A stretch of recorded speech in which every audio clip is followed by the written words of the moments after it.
Қожа Ахмет Яссауи атындағы нөмірі 120 мектеп гимназиясында Мұхтар Шахановтың 80 жасқа толуына байланысты дөңгелек үстел өткізілді.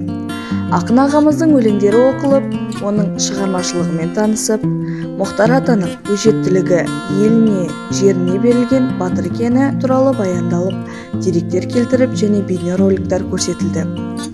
Оның тіл туралы айтылған сөздерін оқып, талқыға салынды. Іс-шара жоғарғы дәрежеде өтті.